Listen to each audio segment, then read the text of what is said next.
ഇസ്ലാം അനുസരണത്തിന്റെ, കീഴ്പ്പെടലിന്റെ, സമാധാനത്തിന്റെ മതമാണ് സുഹൃത്തേ. അതിന്റെ പേര് ഋജുവാക്കപ്പെട്ട മാർഗം, ഋജുമാർഗം, ഋദംബര മാർഗം എന്നാണ്. ഇന്ന് വരെ ഒരു മുസ്ലിം ഇസ്ലാമിന്റെ സംസ്കൃത വാക്ക് പറയാൻ കേട്ടില്ല. സമാധാന രക്ഷ എന്നൊക്കെ അതൊന്നും അല്ല അതിന്റെ അർത്ഥം. അതിനെക്കാട്ടിലും എത്രയോ 1000 ഡിഗ്രിക്ക് അപ്പുറം പോകണം. ഋജുമാർഗം എന്ന് നിങ്ങൾ അതിനെ ട്രാൻസ്ലേറ്റ് ചെയ്യണം. ഋജുമാർഗമെന്നോ ഋദംബര മാർഗമെന്നോ പറയേണ്ട മാർഗമാണ് ഇസ്ലാം. അതോടുകൂടി അവിടെ ഷഹാദത്ത് കലിമ ചൊല്ലിക്കൊണ്ട് അവൻ കൈ പിടിക്കാൻ തയ്യാറാവുകയാണ്. ബഹുമാന്യനായ സ്വാമി അവറുകൾ, അദ്ദേഹത്തിന്റെ പ്രഭാഷണം എത്ര മനോഹരമാണല്ലേ, അംഗീകരിക്കേണ്ടതല്ലേ. ഇത്ര ഡീപ്പായി ആത്മീയതയെ വിശകലനം ചെയ്യുന്ന ഒരു സ്വാമിയുടെ പ്രഭാഷണം, മതപണ്ഡിതന്മാരുടെ തന്നെ പ്രഭാഷണം വളരെ അപൂർവമായി മാത്രമേ കേൾക്കാൻ കഴിയാറുള്ളൂ. നിന്റെ മാതാവിന്റെ ചുവട്ടിലാണ് സ്വർഗമെന്ന് റസൂലുള്ളാഹി സ്വല്ലല്ലാഹു അലൈഹി വസല്ലമ തങ്ങൾ പറഞ്ഞതിന്റെ കാരണം ആ സിലബസ് അതുള്ളതുകൊണ്ടാ. നാളെ അമ്മയോട് വേണ്ടാത്തരം കാണിക്കരുത്. ഈ മതം തകർന്നാൽ എന്താ ഉണ്ടാകുക? യൂറോപ്പിലൊക്കെ ഉള്ളതുപോലെ അച്ഛൻ മകളെ കിട്ടും, മകൻ അമ്മേനെ കിട്ടും, അതിൽ കുട്ടികളും ഉണ്ടാവും. ഒന്ന് ആലോചിച്ച് നോക്കി, അങ്ങനെ ഉണ്ടായിക്കഴിഞ്ഞാൽ എന്താ ഇപ്പോൾ വിളിക്കുക? അച്ഛനെ ആ മകൻ അച്ഛ എന്ന് വിളിക്കണോ, വല്യച്ഛ എന്ന് വിളിക്കണോ, ഗ്രാൻഡ് ഫാദർ എന്ന് വിളിക്കണോ? രണ്ടും ഒരാളാണ്. 2 in 1 ഒക്കെ ആയി മാറും. സ്വാമി പറഞ്ഞത് ശരിയായില്ല. അങ്ങനെ കാരുണ്യൊന്നും നമ്മുടെ പ്രവാചകൻ പറഞ്ഞിട്ടില്ല. നമ്മുടെ പ്രവാചകൻ അടിക്കാനും കുത്താനും കൊല്ലാനോ പറഞ്ഞിട്ടില്ല, പറയൂല, അത് ഉറപ്പാണ്. അങ്ങനെ പറഞ്ഞാൽ പിന്നെ അത് മതമല്ലല്ലോ. എന്നാൽ ഇതിൻ്റെയൊക്കെ പേരിൽ നമ്മളെ കൊണ്ട് തീവ്രവാദികളും ഈ പറയുന്ന കെട്ടും പൊട്ടും താടിയും തൊപ്പിയും നിസ്കാര തഴമ്പും ഒരു ഭീകരവാദത്തിന്റെ ചിഹ്നങ്ങളാക്കി മാറ്റിയവർ ആരാ? ഇത് മുസ്ലിയാക്കന്മാരുടെയും ഖുറാനിൻ്റെയും മുഹമ്മദിൻ്റെ അനുയായികളുടെയും മാത്രം ഒരു അവകാശവാദമായി ഇന്നും നിലനിൽക്കുന്നു. വലിയ സങ്കടമുണ്ട് ഈ കാര്യത്തിൽ. അതുവരെയും മനുഷ്യൻ്റെ മനസ്സിലില്ലാതിരുന്ന, അതുവരെയും പല മതങ്ങളിലും ഇല്ലാതിരുന്നതിനെ കുറിച്ച് കൃത്യമായ ആശയവിനിമയം എഴുത്തും വായനയും അറിയാത്തതായ റസൂലുള്ളാഹി നടത്തിയിട്ടുണ്ട്. ഒരുപാട് ഉദാഹരണങ്ങൾ നമ്മളിവിടെയൊക്കെ പറഞ്ഞു കഴിഞ്ഞു, നിങ്ങളൊക്കെ പല വയലുകളിലും കേട്ട് കഴിഞ്ഞു. പക്ഷെ അതിൻ്റെ ഒന്നും ഒരു മറ്റൊരു ഡയമെൻഷൻ പറഞ്ഞ് കേൾക്കുന്നില്ല. അതൊക്കെ ഒന്ന് പറഞ്ഞു നോക്കട്ടെ എന്നാണ് ഞാൻ വിചാരിക്കുന്നത്.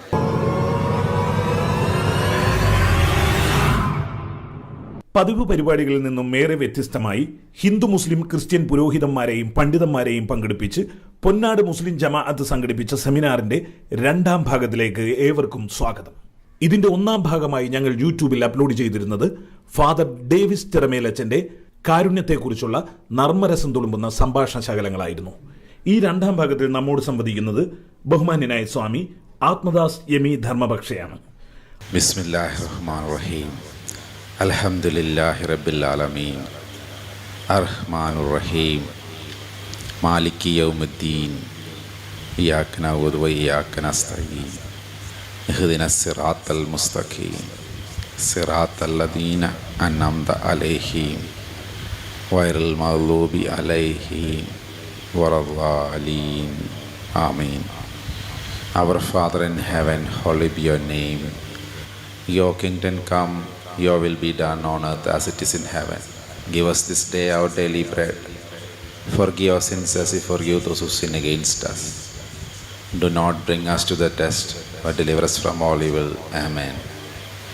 Om yonda pravishya mama vajamimam prasuptam sanjeevayatya shakti dharaswadhamnam अन्यां सहस्तचरणश्रवणत्वगादीन् प्राणान्नमो भगवते पुरुषाय तुभ्यं. പ്രാണാന്നമോ ഭഗവതേ പുരുഷായ തുഭ്യം. വളരെ സന്തോഷമുണ്ട് ഇങ്ങനത്തെ ഒരു വേദി പങ്കിടാൻ.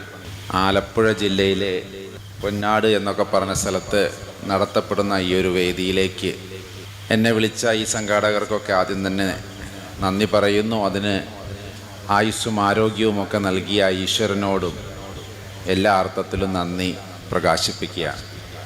വളരെ പ്രസക്തമാണ് നമ്മുടെ ഇന്നത്തെ പ്രമേയം. കാരുണ്യം എന്നതിൻ്റെ ചില മാനുഷിക വശങ്ങളെക്കുറിച്ചും മനുഷ്യത്വം എന്നതിനെക്കുറിച്ചുമൊക്കെ നമ്മുടെ അച്ഛനിവിടെ വളരെ ഹൃദയസ്പർശിയായ രീതിയിൽ അദ്ദേഹത്തിൻ്റെതായ തനത് ശൈലിയിൽ നമ്മളോട് സംവദിച്ചു. 42 വയസ്സ് വരെ ഇത്തരം പ്രവർത്തനങ്ങളിലൊന്നും ഞാൻ ഇടപെട്ടിരുന്നില്ല. പ്രസംഗിക്കാൻ പോവുക, അല്ലെങ്കിൽ മതപരമായ വേദികൾ പങ്കെടുക്കുക ഒന്നും ചെയ്തിരുന്നില്ല. കാരണം എൻ്റെ മുമ്പിലുണ്ടായിരുന്നൊരു പ്രതിസന്ധി ഇതാണ്. മതങ്ങളെ വളരെ ചെറുപ്പം മുതലേ പഠിച്ച ഒരാളെന്ന നിലയിൽ 3 മതങ്ങളെയും ശരിക്കും പഠിക്കാൻ ശ്രമിച്ചിട്ടുണ്ട്. പഠിച്ചു എന്നൊന്നും അവകാശവാദം പറയണില്ല.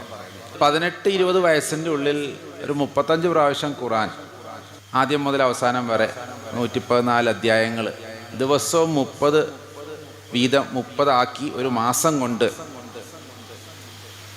ഏകദേശം വായിച്ചു തീരുകയും ചില മാസങ്ങളിൽ ദിവസം മുഴുവനും പാരായണം ചെയ്യുകയൊക്കെ ചെയ്തതങ്ങനെ തെളിവോടുകൂടി എഴുതി വെച്ചൊക്കെ ഏകദേശം വായിച്ചിട്ടുണ്ട്.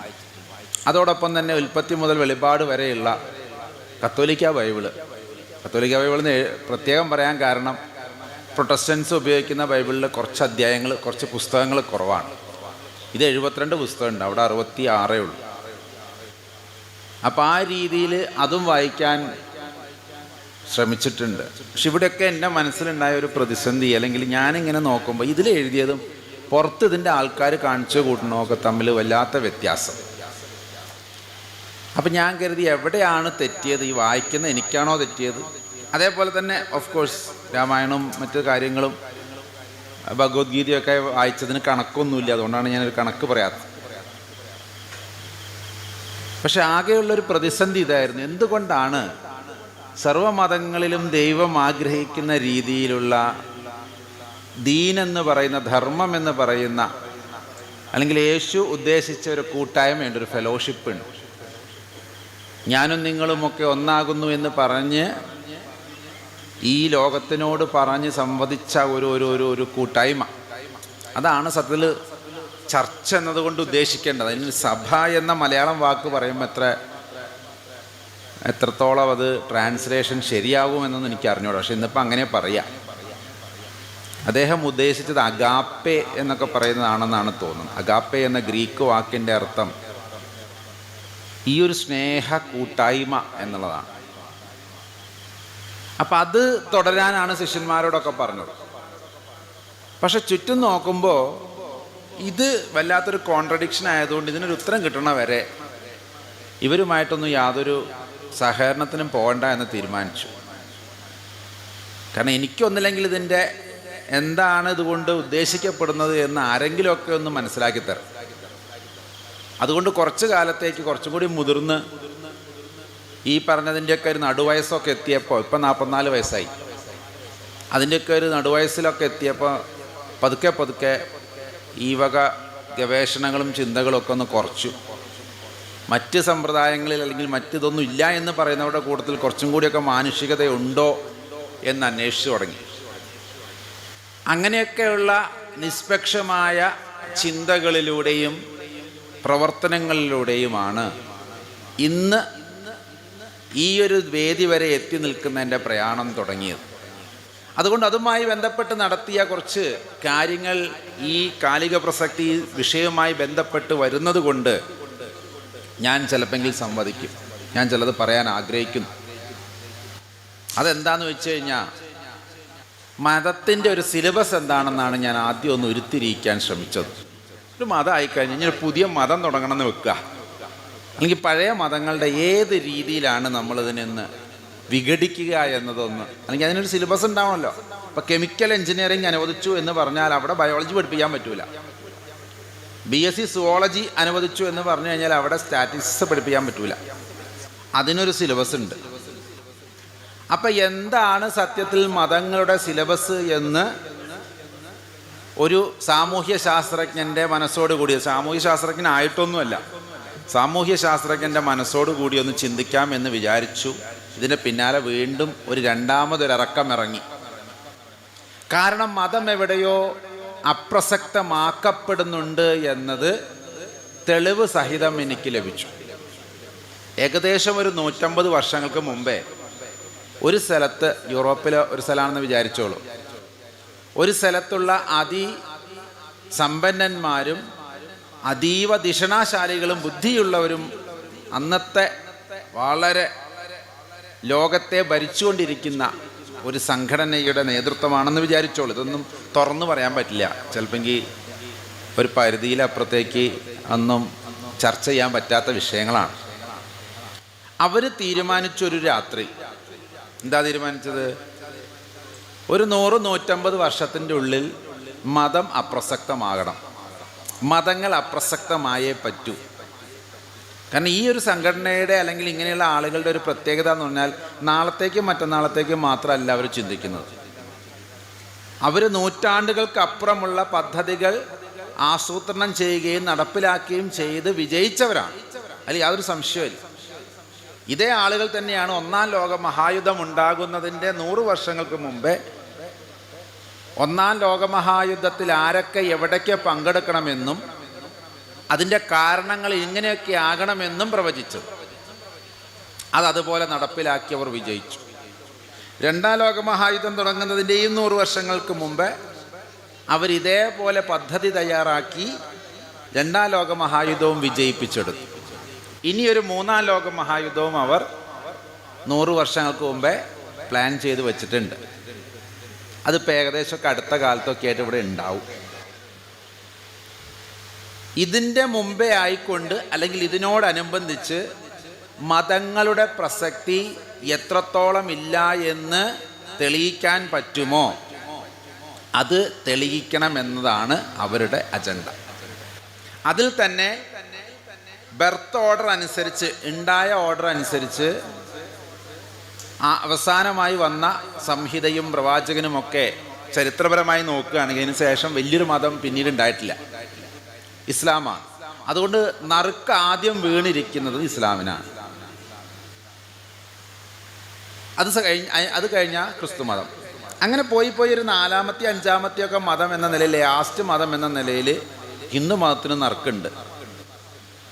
ഇത് മുൻകൂട്ടി കണ്ടെത്തിയ, എൻ്റെ വീട്ടിൽ ഇത് പ്രതിരോധിക്കണം അല്ലെങ്കിൽ എൻ്റെ സമുദായത്തിലെ മക്കൾക്ക് എൻ്റെ മതം പ്രസക്തമാക്കാൻ ഇനി എന്തു ചെയ്യണമെന്ന ഒരു ചിന്തയിൽ നിന്നാണ് ഞാൻ ഈ വേദികളൊക്കെ ഇങ്ങനെ പങ്കെടുക്കാൻ തുടങ്ങിയത്. കാരണം ഇത് എന്ന് എനിക്ക് വന്നിട്ടില്ല, പക്ഷെ നാളെ അത് വരും എന്നുള്ളത് ഉറപ്പാണ്. ഏതോ ഇങ്ങനെ രാഷ്ട്രീയക്കാരുടെ പ്രസംഗത്തിലൊക്കെ കേൾക്കുന്നുണ്ട്, ഏതോ കൂട്ടർ തേടി വന്നു. അപ്പം ഞാൻ പറഞ്ഞു ഞാനതിൽപ്പെട്ട ആളല്ലാത്തതുകൊണ്ട് എനിക്ക് വിഷമമൊന്നുമില്ല, ഞാൻ മിണ്ടാണ്ടിരുന്നു. കുറേ കഴിഞ്ഞപ്പോൾ അവർ വേറൊരു കൂട്ടരൊക്കെ തേടി വന്നു, അവരെ കൊന്നു തള്ളി. അപ്പോഴും ഞാൻ പറഞ്ഞു അതിൽ നമ്മൾ പെടുന്ന ആളല്ല, അതുകൊണ്ട് നമുക്ക് സേഫാണ്. അങ്ങനെ ഒരുപാട് കൂട്ടരെ ആ നാട്ടിൽ തേടി വന്നു. അവസാനം എന്നെയും തേടി വന്നു. അവസാനം അവർ ഞങ്ങളെയും തേടി വന്നു. ഈ ഉദാഹരണം മുമ്പിലുള്ളത് കൊണ്ട് തന്നെ ഇത് ഇസ്ലാമിൻ്റെ പ്രശ്നമല്ലേ, അത് അവരെങ്ങനെയൊക്കെ തീർക്കട്ടെ, എന്നിട്ട് അവർ അതെങ്ങനെ തീർക്കുന്നു എന്നതിൽ നിന്ന് പാഠം ഉൾക്കൊണ്ടുകൊണ്ട് 4-ാമത്തെയോ 5-ാമത്തെയോ തവണയിൽ കിടക്കുന്ന ഞങ്ങൾ പാഠങ്ങളൊക്കെ ഉൾക്കൊണ്ടുകൊണ്ട്, പിന്നെ അവസാനം ഒരു ഗുണമുണ്ട്, അവസാനം വരുമ്പോൾ ഞങ്ങൾ മാത്രമേ ഉണ്ടാവുള്ളൂ, ബാക്കിയൊക്കെ തകർന്നു തരിപ്പണാവും. അപ്പം അതൊരു നല്ല കാര്യമാണ് എന്ന് കരുതിയിരിക്കാതെ എന്താണ് ഈ സോഷ്യൽ ഡൈനാമിസത്തിൻ്റെ അല്ലെങ്കിൽ ഈ സോഷ്യൽ എൻജിനീയറിങ്ങിന് വേണ്ടി, ഇതിന് അവർ പറയുന്ന പേര് സോഷ്യൽ എൻജിനീയറിങ് എന്നാണ്. ഈ മലയാളത്തിൽ എൻജിനീയറിങ് എന്നുള്ളതിൻ്റെ ഒരു കറക്റ്റ് വാക്ക് എനിക്ക് കിട്ടിയില്ല, ഇവിടെ യോജിക്കുന്ന വാക്ക്, ഒരു സാമൂഹ്യ എൻജിനീയറിങ്. സത്യം പറഞ്ഞാൽ എല്ലാ പ്രവാചകന്മാരും, അമ്പ്യാക്കളും ഔലിയാക്കളും മുർസലീങ്ങളും അതേപോലെ തന്നെയുള്ള ഗുരുക്കന്മാരും ശ്രേണികളും ഇവിടെ ദൈവവും ഉദ്ദേശിച്ചത് സമൂഹത്തിൻ്റെ ഈ എൻജിനീയറിങ് തന്നെയാണ്. അതുകൊണ്ട് അവരും പറയണം ഞങ്ങൾ പോസിറ്റീവ് എൻജിനീയറിങ്ങിന് പകരം സോഷ്യലി നെഗറ്റീവ് എൻജിനീയറിങ് ഞങ്ങൾ നടത്തും.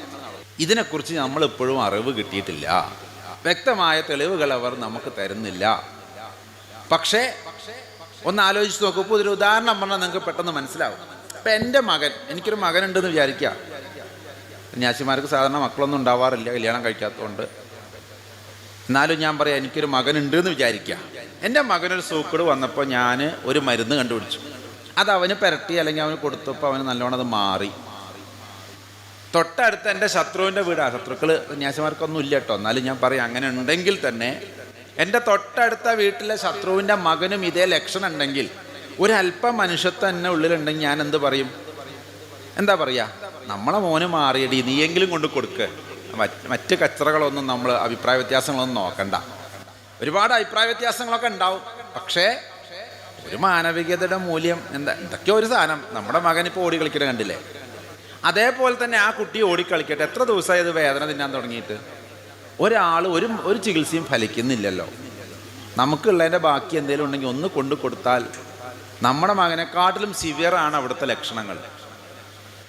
അങ്ങനെ അതവിടെ കൊണ്ടു കൊടുക്കുകയും ആ കുട്ടി രക്ഷപ്പെട്ടാലും എന്ത് സംഭവിക്കുമോ അത് സംഭവിക്കാൻ വേണ്ടിയിട്ടാണ് ഞാനിന്നിവിടെ നിൽക്കുന്നത്. ഉദാഹരണം അല്ലേ?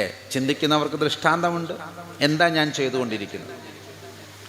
കൃത്യമായി കുറേ കാലങ്ങളായി മതങ്ങളുടെ വിവിധ വശങ്ങളിൽ നിന്നുള്ള തത്വങ്ങളെ അത് വിഭാഗം തിരിഞ്ഞത് എത്രത്തോളം പോകാൻ കഴിയുമോ? ഇസ്ലാമിനെ സംബന്ധിച്ചിടത്തോളം വഹാബിസവും സുന്നിസവും ഷിയായും സൂഫി വിഭാഗങ്ങളും അതിൽ തന്നെ കേരളത്തിലുള്ള അവാന്തര വിഭാഗങ്ങളും AP, EK, ജിന്നുള്ള മുജാഹിദ്, ജിന്നില്ലാത്ത മുജാഹിദ്, തബ്ലീഗ് 2, ജമായത്തെ ഇസ്ലാമി, അതിൻ്റെ പുറമെ അഹമ്മദിയാക്കൾ, ഖാദിയാനികൾ, അതൊന്നുമില്ലാത്ത അഹ്ലുൽ ഖുർആൻ്റെ ആൾക്കാർ, അതിൽ തന്നെ ചേകന്നൂർ, ഇവരുടെ ഒക്കെ കൂടെ എത്രത്തോളം ആഴത്തിൽ പോകാൻ പറ്റുമോ? 42 വയസ്സ് വരെ ഇതൊക്കെ തന്നെയായിരുന്നു വഴി. ഇനി അതേപോലെ തന്നെ ക്രിസ്തു മതത്തിലേക്ക് വന്നാലോ, കത്തോലിക്ക, അതിൽ തന്നെ 3 എണ്ണം: സീറോ മലബാർ, ലത്തീന്, സീറോ മലങ്കര. യാക്കോബ ഓർത്തഡോക്സ്, അതിപ്പോൾ അടി എല്ലാവരും ഉള്ളതുകൊണ്ട് ആ വാക്കുകൾ എല്ലാവർക്കും അറിയും.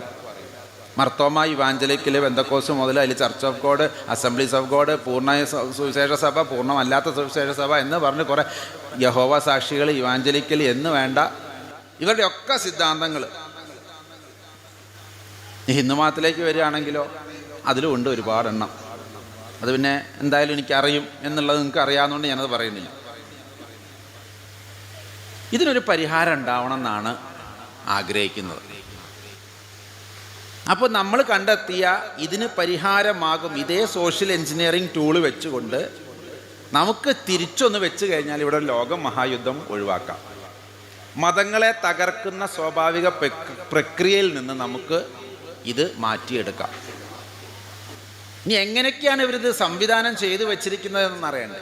എന്തിനെയാണ് ഇസ്ലാമിനെ ഭയക്കുന്നതെന്നറിയോ? അവിടെയാണ് ഇന്നത്തെ പ്രസംഗം കുറച്ചൊന്ന് ഞാനൊന്ന് കോൺസെൻട്രേറ്റ് ചെയ്യാൻ ശ്രമിക്കുന്നു. ഇസ്ലാമിനെ ഭയക്കാൻ കാരണം താരതമ്യേന ഒരു പുതിയ മതമായതുകൊണ്ടും മുൻ മതങ്ങളെക്കാൾ കുറച്ചുകൂടി ഒരു കെട്ടുറപ്പ് അതിന് അതിൻ്റേതായ സ്ഥാപന കാലം മുതൽ തന്നെ ഉള്ളതുകൊണ്ടും അതിന് കൃത്യമായ ചില ഫിഖ്ഹുകളും മസലകളും ഒക്കെ, അല്ലെങ്കിൽ അതിനൊരു ഒരു ഒരു ഒരു കാനോൺ ലോ പോലെ തന്നെ അതിൻ്റെ പ്രവാചകന്റെ കാലം മുതൽ തന്നെ രൂപപ്പെട്ടു വന്നിരുന്നു. വരമൊഴിയായിട്ടല്ലെങ്കിൽ പോലും വാമൊഴിയായിട്ടെങ്കിലും. പിന്നീട് കാനോൺ ലോ ഒക്കെ കത്തോലിക്ക സഭയിലൊക്കെ വരുന്ന കുറേ നൂറ്റാണ്ടുകൾക്ക് ശേഷമാണ്. പക്ഷേ ഇവിടെ ആ കാലഘട്ടത്തോടനുബന്ധിച്ച് തന്നെ ഇതിനൊരു നിയതമായ സ്ട്രക്ചേർഡ് രൂപം വന്നതുകൊണ്ടും അത് നടപ്പാക്കപ്പെട്ടാൽ, ഈ ലോകത്തിൽ നടപ്പാക്കപ്പെട്ട് കഴിഞ്ഞാൽ, നേരത്തെ ഇവിടെ ഉദ്ധരിച്ചതായ ഒരു ഖുർആൻ വാചകമുണ്ട്: ഞാൻ നിങ്ങളെ, മുഹമ്മദെ, നിന്നെ അവതരിപ്പിച്ചിരിക്കുന്നത്, സല്ലല്ലാഹു അലൈഹി വസല്ലം, റസൂലുള്ളാഹിയെ അവതരിപ്പിച്ചിരിക്കുന്നത് ഈ ഭൂമിയുടെ കാരുണ്യത്തിന് വേണ്ടിയിട്ടാണ്.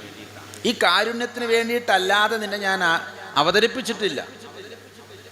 ഇതൊരു ഇസ്ലാമിക പരിപ്രേക്ഷ്യത്തിൽ ഇതിങ്ങനെ വിശ്വസിക്കപ്പെടും. ഒരർത്ഥത്തിൽ എല്ലാ പ്രവാചകന്മാരും ആ കാലഘട്ടത്തിലെ കാരുണ്യങ്ങളായിരുന്നു, അതിൽ യാതൊരു സംശയവുമില്ല. പക്ഷെ ലോകത്തിലേക്ക് ഇനിയൊരു സംവിധാനത്തെ വന്നില്ലെങ്കിൽ പോലും പരമമായ അവസാനത്തെ ഒരു കാരുണ്യം എന്ന നിലയിൽ മുഹമ്മദിനെ അവതരിപ്പിച്ചുവോ? ഇതൊരു അവകാശം മാത്രമായിട്ട് ഇന്നും അവശേഷിക്കുന്നതിൻ്റെ കാരണം എന്താ അറിയോ? നമ്മുടെയൊക്കെ പ്രബോധന രീതികൾ കൊണ്ടാണ്, മതം അവതരിപ്പിച്ച രീതി കൊണ്ടാണ്. ഇത് മുസ്ലിയാക്കന്മാരുടെയും പിന്നെ എന്താ പറയുക, ഖുറാനിൻ്റെയും മുഹമ്മദിൻ്റെ അനുയായികളുടെയും മാത്രം ഒരു അവകാശവാദമായി ഇന്നും നിലനിൽക്കുന്നു. വലിയ സങ്കടമുണ്ട് ഈ കാര്യത്തിൽ. ഇത് സർവ്വലോകത്തിനും വേണ്ടിയിട്ടുള്ളതാണെന്ന് തോന്നിപ്പിക്കത്തക്ക രീതിയിൽ ഇത് മുന്നോട്ട് കൊണ്ടുപോയാൽ വലിയ സോഷ്യൽ എഞ്ചിനീയറിംഗ് വിപ്ലവങ്ങൾ ഇവിടെ നടക്കും. എന്തുകൊണ്ട്? കാരുണ്യത്തിൻ്റെ നിറകുടങ്ങളായിരുന്നു സർവ പ്രവാചകന്മാരും എന്ന് പറയുന്നതോടൊപ്പം റസൂലുള്ളാഹി മുഹമ്മദ് നബി സല്ലല്ലാഹു അലൈഹി വസല്ലമ തങ്ങൾ അതിന് ഒരു മകുട ഉദാഹരണം തന്നെയാണ്. കാരണം എന്താ? അതുവരെയും മനുഷ്യൻ്റെ മനസ്സിലില്ലാതിരുന്ന, അതുവരെയും പല മതങ്ങളിലും ഇല്ലാതിരുന്നതിനെക്കുറിച്ച് കൃത്യമായ ആശയവിനിമയം എഴുത്തും വായനയും അറിയാത്തതായ റസൂലുള്ളാഹി നടത്തിയിട്ടുണ്ട്. ഒരുപാട് ഉദാഹരണങ്ങൾ നമ്മളിവിടെയൊക്കെ പറഞ്ഞു കഴിഞ്ഞു, നിങ്ങളൊക്കെ പല വയലുകളിലും കേട്ട് കഴിഞ്ഞു. പക്ഷെ അതിൻ്റെ ഒന്നും ഒരു മറ്റൊരു ഡയമെൻഷൻ പറഞ്ഞ് കേൾക്കുന്നില്ല. അതൊക്കെ ഒന്ന് പറഞ്ഞു നോക്കട്ടെ എന്നാണ് ഞാൻ വിചാരിക്കുന്നത്. ഒരു ഉദാഹരണം, അയൽവാസി പട്ടിണി കിടക്കുമ്പോൾ നമ്മളിൽപ്പെട്ടവരല്ല, തിന്നുന്നവൻ നമ്മളിൽപ്പെട്ടവനല്ല. അതുകൊണ്ട് നമ്മൾ എന്ത് ചെയ്യും? നോമ്പുകാലം വരുമ്പോൾ 1 കിലോ കരിയൊക്കെ കൊണ്ട് കൊടുക്കും. അതിൻ്റെ കൂട്ടത്തിൽ കുറച്ച് ഡാൽഡ, നെയ്യ്, ജാതിപത്രി, ഏലക്ക, ഗ്രാമ്പു, ഇതോടുകൂടി നമ്മളത് കഴിഞ്ഞു. കാരണം അയൽവാസി അന്ന് ഏത് പെരുന്നാൾ ദിവസം മാത്രം ഭക്ഷണം കഴിക്കാതിരിക്കൂല, അതെന്തായാലും കിട്ടും. നമ്മുടെ ഉത്തരവാദിത്തം കഴിഞ്ഞു. ഈ പട്ടിണി എന്നതുകൊണ്ട് എന്തൊക്കെയാണ് ഉദ്ദേശിക്കപ്പെട്ടത്? വയറിനുള്ള പട്ടിണി മാത്രമല്ല, ശാരീരികവും മാനസികവും ആധ്യാത്മികവുമായ, എന്തിനേറെ കല്യാണം കഴിക്കാൻ പോലും അല്ലെങ്കിൽ സൃഷ്ടികർമ്മത്തിൽ പങ്കെടുക്കാൻ വേണ്ടി മനുഷ്യനെ സൃഷ്ടിച്ച ദൈവത്തിൻ്റെ സൃഷ്ടിപരതയിൽ പങ്കെടുക്കാൻ കഴിയാത്ത സാമ്പത്തികം ബുദ്ധിമുട്ടുള്ളതിനും ദാരിദ്ര്യം എന്നാ പറയേണ്ടത്, പട്ടിണി എന്ന് തന്നെയാണ് പറയേണ്ടത്. അതുകൊണ്ട് ഒരു അങ്ങനെയുള്ളവർ നമ്മിൽപ്പെട്ടവനല്ല എന്ന് പറയാൻ, അതെന്താണ് ഞാൻ ഇത്ര ആഴത്തിൽ പറയാൻ കാരണം, ഒരു നിയമം പറയുമ്പോൾ അത് ചെയ്താലുള്ള ഗുണം, ചെയ്യാഞ്ഞാലുള്ള ശിക്ഷ, അത് രണ്ടും പറയണം, എന്നാലും ഒരു നിയമമാവും. ഞാൻ പറയാം ആ മൈക്ക് തൊട്ടാൽ ഞാൻ കാട്ടിത്തരാം, ഇതൊരു നിയമമല്ല. ആ മൈക്ക് തൊട്ടാൽ എന്ത് സംഭവിക്കുമെന്നും അത് തൊടാതിരുന്നാലുള്ള ഗുണം എന്താണെന്നും കൂടി പറയുമ്പോഴേ അതൊരു നിയമരൂപത്തിലേക്ക് വരുള്ളൂ. യേശുവും പറഞ്ഞിട്ടുണ്ട്, നിന്നെപ്പോലെ നിൻ്റെ അയൽക്കാരനെ സ്നേഹിക്കുക. ഈ അച്ഛനൊക്കെ പറഞ്ഞു കേട്ടാൽ നമുക്കറിയാം, നിന്നെപ്പോലെ നിൻ്റെ അയൽക്കാരനെ പോയിട്ട് നിന്നെപ്പോലെ നിൻ്റെ മക്കളെ സ്നേഹിക്കാൻ പറ്റാത്ത കാലമാണ്. എല്ലാ കാലത്തും അങ്ങനെയാണ്. നിന്നെപ്പോലെ നിൻ്റെ അപ്പനെ സ്നേഹിക്കാൻ കഴിയാത്ത കാലം, നിന്നെപ്പോലെ മറ്റൊരാളെയും ലോകത്തിൽ സ്നേഹിക്കാൻ കഴിയില്ല എന്ന് മനുഷ്യൻ തെളിയിച്ചുകൊണ്ടിരിക്കുന്ന കാലഘട്ടത്തിലാണ് സത്യത്തിൽ എന്ത് പറയണത്? യേശു നിന്നെപ്പോലെ നിൻ്റെ അയൽക്കാരനെയും സ്നേഹിക്കുക. അപ്പോൾ ഒരുത്തൻ ചോദിച്ചു, ആരാണ് എൻ്റെ അയൽക്കാരൻ? യേശു ഒരു കഥയും പറഞ്ഞു. ജെറൂസലേമിൽ നിന്ന് ജെറീക്കോയിലേക്ക് യാത്ര ചെയ്യുന്ന ഒരു കച്ചവടക്കാരനെ കൊള്ളക്കാർ ആക്രമിച്ച് മുറിവേൽപ്പിച്ച് തട്ടിയെടുത്ത് മരുഭൂമിയിൽ ചാകാൻ വേണ്ടി, വിധിക്ക് വേണ്ടി വിട്ടുകൊടുത്തപ്പോൾ ആ വഴി വന്ന അവൻ്റെ മതത്തിൽപ്പെട്ട ഏറ്റവും വലിയ ആലിം, അല്ലെങ്കിൽ അന്ന് ആ പള്ളിയിലെ കാളി, ഇദ്ദേഹത്തെ കണ്ടപ്പോൾ അസ്തഫിറുള്ള, സമയമായി, ബാങ്ക് കൊടുക്കാൻ വേറെ ആരുമില്ല, ഞാൻ തന്നെ പോകണം. അപ്പം ഇത് നോക്കണോ അത് നോക്കണോ? ഇന്ന് പോയാൽ ഇന്നിപ്പോൾ ഏതായാലും നിസ്കാരം പോവും, അത് വേണ്ട, ഫറലാക്കപ്പെട്ട കാര്യമാണ്, ഞാൻ പോയിട്ട് വരാം. അദ്ദേഹം നിസ്കരിക്കാൻ പോയി, അല്ലെങ്കിൽ പള്ളിയിലേക്ക് പോയി. രണ്ടാമത് അവിടുത്തെ കപ്പ്യാർ വന്നു എന്നോ അല്ലെങ്കിൽ അവിടുത്തെ മറ്റ് കാര്യങ്ങൾ ചെയ്യുന്ന ആൾ വന്നു. അയാളും പറഞ്ഞു, അച്ഛൻ നീട്ടി വലിച്ച് നടക്കുന്നുണ്ട്, അപ്പോൾ പിന്നെ ഇതിനേക്കാളും പ്രധാനം അത് തന്നെയല്ലേ, അച്ഛൻ പോണ കൂട്ടത്തിൽ പോകുകയല്ലാണ്ട് ഞാനെന്ത് ചെയ്യും? ഞാനിപ്പോൾ സന്നദ്ധ പ്രവർത്തനം ചെയ്ത് മണിയടിക്കാനോ ഔത് കഴുകാനോ ആളില്ലെങ്കിൽ ബാങ്ക് കൊടുക്കാനൊന്നും ആളില്ലെങ്കിൽ ഞാനാകെ പ്രശ്നത്തിലാവും.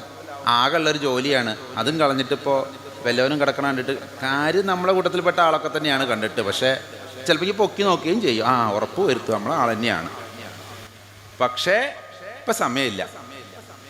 യേശു പറഞ്ഞ കഥയിലുള്ളതാട്ടോ, ഞാനൊന്ന് കാലോചിതമായി എല്ലാ മതങ്ങൾക്കും മനസ്സിലാവുന്ന രീതിയിൽ അതിൻ്റെ ഭാഷയൊന്നും മാറ്റിയെന്ന്. അച്ഛന് മനസ്സിലാവും അതിൽ കാലിയൊന്നും ഉണ്ടായിരുന്നില്ല എന്നുള്ളത്.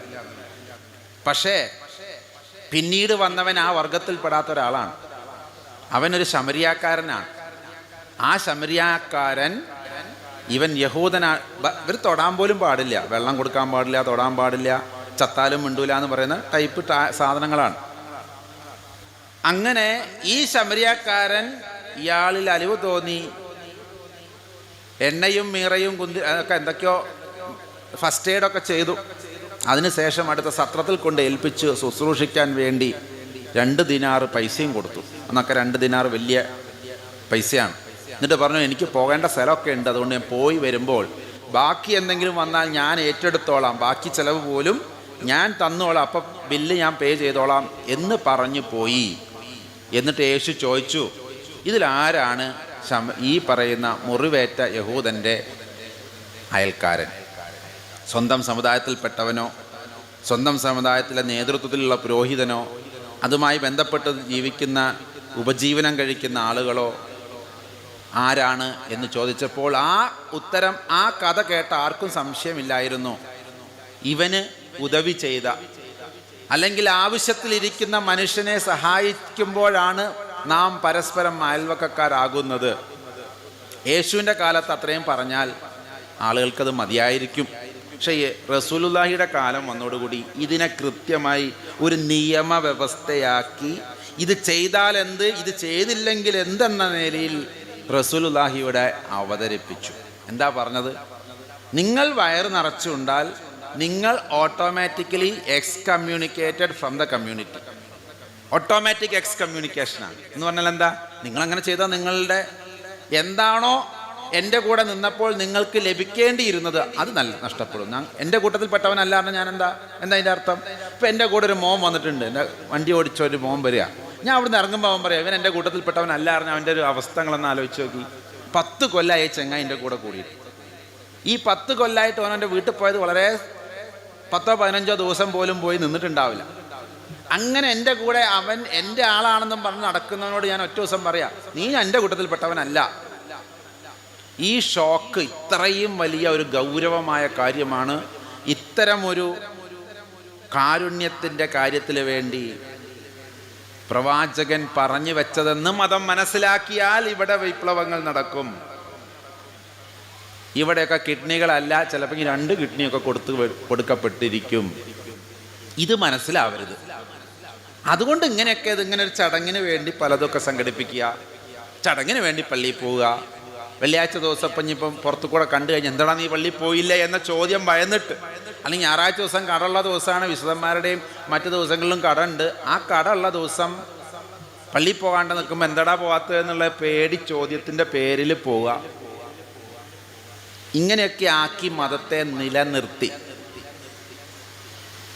റസൂലുള്ളാഹി പറഞ്ഞൊരു കാര്യമുണ്ട് ഇവിടെ പറഞ്ഞത് 40 വീട് എന്നാണ് പറഞ്ഞത്. ഞാൻ അത് മനസ്സിലാക്കിയിടത്തോളം 40 വീട് മുന്നോട്ടും 40 വീട് പുറകോട്ടും 40 വീട് തെക്കോട്ടും വടക്കോട്ടും ഇങ്ങനെ 4 ദിക്കുകളിലുമുള്ള 40 വീടുകൾ വീതം എന്നാണ് ഞാൻ മനസ്സിലാക്കി. തെറ്റിയിട്ടുണ്ടെങ്കിൽ നിങ്ങൾ തിരുത്തുക.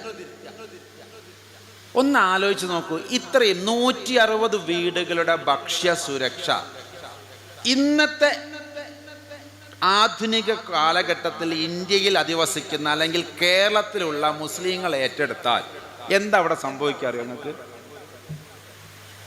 ഇവിടെ റേഷൻ സംവിധാനങ്ങൾ ഇല്ലാണ്ടാവും. ഇവിടെ പിന്നെ കാരുണ്യ പ്രവർത്തനത്തിനൊരു സോഷ്യൽ വെൽഫെയർ ഡിപ്പാർട്ട്മെൻറ്റ് കേരളത്തിലോ കേന്ദ്രത്തിലോ ഉണ്ടാകാതെയാകും. ഭക്ഷ്യസുരക്ഷ മൈക്രോ ലെവലിൽ, അങ്ങനെയൊക്കെയാണല്ലോ ആധുനിക ഭാഷ, മൈക്രോ ലെവലിൽ ഗ്രാസ് റൂട്ട് ലെവലിൽ എത്ര പ്രാവശ്യം എന്നറിയോ? 40 വേണ്ട, 4 പേരുടെ ഉത്തരവാദിത്തം മുഹമ്മദ് കുഞ്ഞി സാഹിബ് ഏറ്റെടുത്തു കഴിഞ്ഞാൽ അങ്ങനെ ഓരോ ഇസ്ലാമും 160 ഞാൻ അവകാശപ്പെടുന്നു, അദ്ദേഹം പറഞ്ഞത് 40 എന്നാണ്. ഞാൻ വീണ്ടും റിഡക്ഷൻ തന്ന് 4 പേരെ ഇവിടെ ഇരിക്കുന്ന ഓരോ മുസ്ലിമിൻ്റെയും കാരുണ്യത്തിന് വേണ്ടി വിട്ടു കഴിഞ്ഞാൽ വെറും 5 വർഷം കൊണ്ട് കേരളത്തെ 10 പ്രാവശ്യം ദാരിദ്ര്യ വിമുക്തമാക്കാമെന്ന കണക്ക് കൂട്ടി നോക്കിയാൽ അത് ഭയങ്കര ഭീമമാണ്. പണ്ടൊരു രാജാവ് ചതുരംഗം കളിച്ച കഥയുണ്ട്. ഇതിൻ്റെ ഒരു കഥ പെട്ടെന്ന് നിങ്ങൾക്ക് മനസ്സിലാവും. ഇവിടെ അമ്പലപ്പുഴയിൽ ഏതൊരു രാജാവ് ഉണ്ടായിരുന്നു അത്രേ. അയാൾക്ക് വലിയ ചതുരംഗം ഈ ചെസ്സ് കളിക്കുന്ന 64 കളിയിൽ ചെസ്സ് കളിക്കുന്ന ഒരു പരിപാടിയാണ്. എനിക്ക് അറിഞ്ഞുകൂടാ അത് കളിയൊന്നും, ചില കളികളൊന്നും നമുക്കറിയില്ല, ആവശ്യമില്ലാത്തതുകൊണ്ടാണ്. അപ്പോൾ ഇയാളെടുത്തൊരു ദരിദ്ര ബ്രാഹ്മണൻ വന്നിട്ട് ചോദിച്ചു, നമുക്കൊന്ന് ചതുരംഗം കളിച്ചാലോ? രാജാവ് സമ്മതിച്ചു. കാരണം രാജാവ് തോക്കൂല എന്നുള്ളതാണ് അതിൻ്റെ ഒരു രീതി, അല്ലെങ്കിൽ രാജാവ് തോക്കാൻ പാടില്ല. അയാൾ വളരെ കോൺഫിഡൻസോട് കൂടി കളിച്ചോളാൻ പറഞ്ഞു. ജയിച്ചാൽ എന്ത് തരും, തോറ്റാൽ എന്ത് തരും എന്നൊക്കെ പന്തയം വെക്കണമല്ലോ. അപ്പോൾ തോറ്റാൽ ഒന്നും തരണ്ടെന്ന് പറഞ്ഞു രാജാവ്. കാരണം ഈ ബ്രാഹ്മണൻ്റെ അടുത്ത് നിന്ന് എന്ത് മേടിക്കാനാ? തോറ്റാൽ ഞാൻ ജയിച്ചാൽ നീ എന്നെ ഒന്നും തരണ്ട, നീ അങ്ങ് പൊക്കോ. പക്ഷെ ബ്രാഹ്മണൻ പറഞ്ഞു, ഞാൻ ജയിച്ചാൽ എനിക്ക് 1 മണി അരി ഒന്നാമത്തെ കളിയിൽ തരണം. 1 മണി അരി ഒരു ഒന്നാമത്തെ കളിയിലോ? അതിനിപ്പോൾ എന്താ? അല്ല അങ്ങനെയല്ല, പിന്നെ അതിൻ്റെ അടുത്തതിൽ ഇരട്ടി തരണം. 1 2 2 2 ഓ, പിന്നെ 3 4 ഓ, അതല്ലേ ഉള്ളൂ. കളി തുടങ്ങി ഗംഭീര കളി നടത്തി. അവസാനം നമ്മുടെ രാജാവ് അങ്ങോട്ട് തോറ്റു. രാജാവ് തോറ്റോടുകൂടി കളി മാറി. രാജാവ് പറഞ്ഞു, ഏതായാലും നാണക്കേടായി, ഏതെല്ലാം ചെറുക്കന് അരി കൊടുത്ത് വിട്. എടാ നിൻ്റെ ആ ചിരട്ടയോ എന്താ നിൻ്റെ കയ്യിലുള്ള ആ ചിരട്ടയോ സഞ്ചിയോ ഒക്കെ എടുത്തിട്ട് വായോ, നമുക്ക് അരി അളക്കാന്ന് പറഞ്ഞു. അപ്പോൾ ചെക്കൻ പറഞ്ഞു ആയിക്കോട്ടെ. ആദ്യത്തെ കള്ളിയിൽ ഒരു മണി വെച്ചു, രണ്ടാമത്തെ കള്ളിയിൽ 2 മണി വെച്ചു, അത് 4 ആയി, 4 8 ആയി, 8 16 ആയി, 16 36 ആയി, അങ്ങനെ പോയി കുറച്ച് കഴിഞ്ഞാൽ ഈ ഒരു കള്ളി കഴിയുമ്പോൾ തന്നെ അത് പറ അളവായി. പിന്നെ രണ്ടാമത്തെ കള്ളി അളവെങ്കിൽ പിന്നെ ചാക്കായി, 1000 ചാക്ക്. പിന്നെ 1000 ചാക്ക്, രണ്ടാമത്തെ ചാക്ക് വെക്കണമെങ്കിൽ അടുത്ത കള്ളിയിൽ എത്ര വെക്കണം? 2000 ചാക്ക്. അതും വെച്ചപ്പോൾ പിന്നെ അടുത്ത കള്ളിയിൽ എത്ര വെക്കണം? 4000 ചാക്ക്. 4000 ചാക്ക് പിന്നെ എത്ര ആകണം? 8000. ഇങ്ങനെ പോയി അവസാനം അയാളുടെ രാജ്യത്തെ എല്ലാ അളക്കാത്തതും അളന്നതുമായ എല്ലാതും കൊടുത്തിട്ട് ഈ 64ാമത്തെ കള്ളി തികയ്ക്കാൻ പറ്റിയില്ല എന്നൊരു കഥയുണ്ട്. ഇത് ഗൂഗിളിൽ അടിച്ചു നോക്കിയാൽ ഇതിൻ്റെ ഈ ഗുണനപ്പട്ടിൽ കിട്ടും. അതെനിക്ക് പറയാനറിയില്ല, അത്രയും വലിയൊരു സംഖ്യയാണ്. ഈ കളിയാണ് സത്യത്തിൽ റസൂലുള്ളാഹി ഉദ്ദേശിച്ചത്. ഒരാൾ ഒന്ന് ഏറ്റെടുക്കുക. അപ്പം നമുക്ക് എത്ര ചെറുതാണെന്നാണ് തോന്നുന്നത്. ഒരാളെ 4 ആളെ ഏറ്റെടുത്താൽ, 40 ആളെ ഏറ്റെടുത്താൽ, 160 ആൾക്കാരെ ഏറ്റെടുത്താൽ അൽഹംദുലില്ലാ നല്ലതാ. പക്ഷെ ആർക്കും കഴിയും തൻ്റെ സമുദായത്തിൽ പെടാത്ത ഒരു 4 പേരെ സ്പോൺസർ ചെയ്യാൻ. അടുത്തത് ഇപ്പോൾ കുഞ്ഞു മുഹമ്മദ് സാഹിബിൻ്റെ തൊട്ടടുത്ത ആൾ കുഞ്ഞു മുഹമ്മദ് സാഹിബിനെ ഒന്നും അല്ലേ ഏറ്റെടുക്കേണ്ട കാര്യമില്ല, കാരണം അദ്ദേഹം അതിലും വലിയ മുതലാളിയാണ്. അപ്പം അങ്ങോട്ടും ഇങ്ങോട്ടുള്ള ഏറ്റെടുക്കലല്ലാതെ അതിൻ്റെ അപ്പുറത്തേക്കൊരു ഓരോരുത്തരുടെ അക്കൗണ്ട് ഒരു 4 ആളുടെ അക്കൗണ്ടുമായിട്ടൊക്കെ ഒന്ന് ബന്ധിച്ച് നിങ്ങൾ ഈ കളി ഒന്ന് കളിച്ചു നോക്കി. ഈ പറഞ്ഞതുപോലെ ട്രില്യൻസ് ആൻഡ് ട്രില്യൻ എന്നൊക്കെ ഇതിന് പറയും. മലയാളത്തിനൊക്കെ ഇതിന് ദശലക്ഷം എന്നൊക്കെ പറയേണ്ടി വരും. അത്രയും മൊബിലൈസേഷൻ നടക്കുന്ന ഒരു ഫോർമുല 1400 വർഷങ്ങൾക്ക് മുമ്പേ, അല്ലെങ്കിൽ 1494 വർഷങ്ങൾക്ക് മുമ്പേ ഈ ഭൂമിയിൽ ഭൂജാതനായ ഒരു മഹാനിൽ നിന്ന് നമുക്ക് ലഭിച്ചിട്ട് നമ്മളിപ്പോഴും ബിരിയാണിക്കുള്ള കിറ്റാ കൊടുക്കുന്നത്. ഏത് 2-3 വിഭാഗങ്ങൾ ഉള്ളത് കൊണ്ട് അരിയുടെ എണ്ണം അല്ലേ? നിങ്ങൾ ആലോചിച്ച് നോക്കിയ ഒരു വിഭാഗം മാത്രമേ ഒരു നാട്ടിലുള്ളൂ എങ്കിൽ എന്താ അതിൻ്റെ പ്രശ്നം? ഏതെങ്കിലും പുഴുത്ത് നാറിയ 1 കിലോ അരി കൊടുക്കും, കാരണം വേറെ ആരും ചോദ്യം ചെയ്യാനില്ലല്ലോ. ഇതിപ്പോൾ നല്ല അരി മേടിച്ചു കൊടുത്താൽ നമ്മൾ പുറത്ത് വിടൂല, നമ്മൾ എത്രയാണ് കൊടുക്കണത്? നമ്മൾ 2 കിലോ കൊടുത്തു. ഉടനെ അപ്പുറത്തെ വിഭാഗം, സെയിം വിഭാഗത്തിൻ്റെ മറുവിഭാഗം ഒരത്ര കൊടുത്തത് 2, നമുക്ക് 4 കൊടുക്കണം. അത് റഹ്മത്തായി മാറുക സമൂഹത്തിന്. അവർ പറയും അപ്പം മറ്റവർ പറയും ഇവരെ വിഭാഗം 2ഉം 4 കൊടുക്കുക, നമുക്കതൊരു 14 ആക്കുക. അതുകൊണ്ട് സമൂഹത്തിൻ്റെ ഭിന്നിപ്പ് പോലും, അല്ലെങ്കിൽ പണ്ഡിതന്മാരുടെ ഇടയിൽ ഭിന്നിപ്പ് പോലും സമൂഹത്തിന് റഹ്മത്താണെന്ന് പറയുന്ന ഹദീസിന് തുല്യമായ വാചകങ്ങളൊക്കെ ഉണ്ടല്ലേ ഉസ്താദെ? ഇഖ്തിലാഫുൽ അഇമ്മത്തി റഹ്മത്തുൻ ലിലുമ്മ അല്ലേ? അങ്ങനെയല്ലേ അതിൻ്റെ അർത്ഥം? യെസ്. അത് സമൂഹത്തിന് എന്താക്കി മാറ്റണം? റഹ്മത്താക്കി മാറ്റണം എന്ന കാഴ്ചപ്പാടാണ് ഇസ്ലാമിനുള്ളത്. ഒന്ന് ആലോചിച്ച് നോക്കി. ഇങ്ങനെയൊക്കെ ചിന്തിച്ച ഞാനും എൻ്റെ വിഭാഗങ്ങളും തമ്മിൽ അടി കൂടി പള്ളിക്ക് വേണ്ടി 36,000 കൊല്ലം കാത്തിരുന്ന് അടി കൂടി ഉണ്ടാക്കുന്ന ഭിന്നിപ്പിനെ അല്ലട്ടോ ഞാൻ ഉദ്ദേശിച്ചത്. മനുഷ്യനെ സ്നേഹിക്കുന്ന കാര്യത്തിൽ എല്ലാ വിഭാഗങ്ങളും യാക്കോബ ചെയ്യുന്നതിൻ്റെ 10 ചാക്ക് കൂടുതൽ ഓർത്തഡോക്സ് കൊടുക്കണം, ലത്തീൻകാർ ചെയ്യുന്നതിൻ്റെ ഒരു 10 ചാക്ക് കൂടുതൽ സീറോ മലബാർ കൊടുക്കണം, അതിൻ്റെ ഒരു 10 ചാക്ക് കൂടുതൽ കൊടുക്കട്ടെ ഇവിടുത്തെ സീറോ മലങ്കര നേതൃത്വം. ഇങ്ങനെയൊന്ന് മത്സരിച്ച് നോക്കിയേ. ഇതെല്ലാവരും മത്സരിക്കുന്നുണ്ട് എന്തിന്? അവനാനൊരു ക്യാൻസർ സെൻറ്റർ കിട്ടിയാൽ, അവനാനൊരു മെഡിക്കൽ കോളേജ്, അവനാനൊരു നഴ്സിംഗ് കോളേജ്. ഞങ്ങളുടെ സമുദായത്തിന് ഇതുവരെ അർഹമായ പ്രാതിനിധ്യം തന്നിട്ടില്ല. എന്തേ? ഒരു മെഡിക്കൽ കോളേജ് പോലും ഇല്ലല്ലോ. അപ്പോൾ ഓരോരുത്തർക്കും മെഡിക്കൽ കോളേജ്, അതും ഒരു തരം എന്താ പറയുക, ഇപ്പം ഞാനും നാളെ മെഡിക്കൽ കോളേജിലൊക്കെ പോയി കിടക്കേണ്ടി വന്നു കഴിഞ്ഞാൽ അതൊന്നും വെറുപ്പിച്ച് ഇപ്പോഴേ വെക്കണില്ല. അതുകൊണ്ട് അതൊക്കെ നല്ലതാണ്, എന്തെങ്കിലുമൊക്കെ നടക്കട്ടെ. ഏതായാലും മതം ഇങ്ങനെയല്ല. അതാത് പ്രവാചകന്മാരും അതാത് അമ്പിയാക്കളും ഔലിയാക്കളും ഒക്കെ ഉദ്ദേശിച്ചത് ഇങ്ങനെയാണെന്ന് എനിക്ക് തോന്നുന്നില്ല. ഈ ലാറ്ററൽ തിങ്കിങ് എന്ന് പറഞ്ഞൊരു സാധനമുണ്ട്. ലാറ്ററൽ തിങ്കിങ് നമുക്ക് ആകെ അറിയണത് horizontal, vertical thinking, horizontal thinking, X axis, Y axis. നമുക്ക് ഈ കുരിശേ അറിയുള്ളൂ. അതെല്ലാവരും ഗ്രാഫ് വരയ്ക്കുമ്പോൾ കുരിശ് വരയ്ക്കണം. പക്ഷെ അതിനൊരു ഇസഡ് ആക്സിസ് എന്ന് പറഞ്ഞിട്ട് സി ആക്സിസ് വേറെ ഉണ്ട്. അതിങ്ങനെ വരയ്ക്കുമ്പോൾ ഇങ്ങനെ ചെരിഞ്ഞാൽ തോന്നുന്നെങ്കിലും ഇങ്ങനെ തിരിച്ചു പിടിച്ചാൽ അതും ഇതേപോലത്തെ ഒരു സാധനമാണ്. അതിപ്പോൾ നമുക്ക് കാർട്ടീഷ്യൻ കോർഡിനേറ്റ് ഒന്നും പറഞ്ഞു തരാനുള്ള സമയം എനിക്കില്ല. നമ്മുടെ പ്രവാചകന്മാരുടെ ഒരു പ്രത്യേകതയാണ്, എല്ലാ പ്രവാചകരിലും ഞാൻ കാണുന്ന ഒരു പ്രത്യേകതയാണ്, അവർ എക്സ് ആയും ചിന്തിക്കൂല, വൈ ആയിട്ടും ചിന്തിക്കൂല. അവരെപ്പോഴും അതിൻ്റെ ഇടയിൽ കൂടെ മറ്റൊരു തേർഡ് ഡയമെൻഷൻ. വേഗം ഉത്തരം പറയണം. ഒറ്റ ചോദ്യം. ഒരു നാണയത്തിന് എത്ര വശം? ഒറ്റ ചോദ്യം. വേഗം പറയും. എത്ര വശം? 2 വശം. ഇതാണ് നമുക്കൊക്കെ അറിയുന്നത്. പക്ഷെ പ്രവാചകന്മാരെന്താ പറയുക? കാണുക, ഈ വശവും കാണൂല, ഈ വശവും കാണൂല. എൻ്റെ മൂന്നാമതൊരു വശമുണ്ട്. അത് അപ്രസക്തമാണെന്ന് തോന്നുന്ന വശത്തിലാണ് അതിൻ്റെ യഥാർത്ഥത്തിലുള്ള ലോക്കിങ് കിടക്കുന്നത് എന്ന് മനസ്സിലാക്കിയവർക്കേ നിബുവത്ത് കിട്ടുള്ളൂ. അതാണ് അവിടെ ആകെ. അല്ല, അക്ഷരം ഒന്നും അറിഞ്ഞോളണമെന്നില്ല. എഴുത്തും വായനയൊന്നും നിബുവത്തിന് അടിസ്ഥാനമല്ല. ഇതിനെ മാനേജ് ചെയ്യാൻ പറ്റുമോ?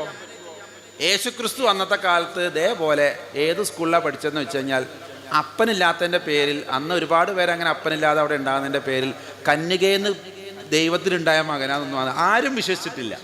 അല്ലെങ്കിൽ ആർക്കും അതത്ര തിരക്കടില്ല. സ്വന്തം ഗർഭത്തിനെ ദിവ്യഗർഭമാക്കണ പരിപാടി ഞങ്ങൾ കുറേ കണ്ടതാണ്. അതുകൊണ്ട് തന്നെ അവിടുത്തെ യഹൂദ പള്ളിക്കൂടങ്ങളിൽ അദ്ദേഹത്തിന് ഒരിക്കലും അഡ്മിഷൻ കിട്ടിയിട്ടില്ല. അദ്ദേഹത്തിന് അവിടെ അദ്ദേഹം 12 വയസ്സിന് ശേഷം എവിടെ പോയി എന്നുള്ളത് ചരിത്രത്തിൽ ഇന്നും അജ്ഞാതമാണ്. ചിലർ പറയും ഇങ്ങോട്ട് വന്നു, അങ്ങോട്ട് പോയി, ഈജിപ്തിൽ പോയി, കെയ്റോയിൽ പോയി എന്നൊക്കെ പറയുന്നുണ്ട്. പലരും പലതും അവകാശപ്പെടുന്നുണ്ട്. എന്നിരുന്നാലും 30 വയസ്സിൽ തിരിച്ചു വരുന്നതിൻ്റെ ഉള്ളിൽ അദ്ദേഹത്തിന് സിദ്ധമായ ഒരു രീതി ഈ ലാറ്ററൽ വശത്ത് നിന്ന് ചിന്തിക്കുക എന്നുള്ളതാണ്. ഈ Z ആക്സിസിലായിരുന്നു ഇവരുടെയൊക്കെ പ്രവർത്തനങ്ങൾ. ഉദാഹരണം ഞാൻ പറയാം. ഒരു സ്ത്രീയെ വ്യഭിചാരത്തിൽ പിടിക്കപ്പെട്ടു, യേശുവിൻ്റെ മുമ്പിൽ ഹാജരാക്കി.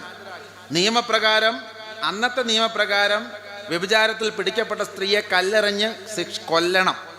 അത് വ്യഭിചാരത്തിന് നിന്നവനടക്കം എറിയണം. അതിന് പങ്കാളികളായവൻ അടക്കം എന്ത് ചെയ്യണം? പെണ്ണിന് മാത്രമേ ശിക്ഷയുള്ളൂ. കാരണം പെണ്ണിൻ്റെ കയ്യിലാണല്ലോ ഈ സാധനം ഇരിക്കുന്നത്. ആണുങ്ങൾക്ക് ഇതിൽ കുറ്റമില്ല. കാരണം ഇങ്ങോട്ട് വന്ന് കയറിയതല്ല, എന്നെ വിളിച്ച് അങ്ങോട്ട് കയറ്റിയതെന്ന് പറഞ്ഞാൽ സ്ത്രീനെ കുറ്റപ്പെടുത്തി എറിഞ്ഞു കൊല്ലുക. ഈ കൂടെ നിന്നവന് വലിയ ആവേശം കാണും, കാരണം ഒരു ശല്യം ഒഴിഞ്ഞു കിട്ടിയല്ലോ. ഇതാണ് അന്നത്തെ കാഴ്ചപ്പാട്.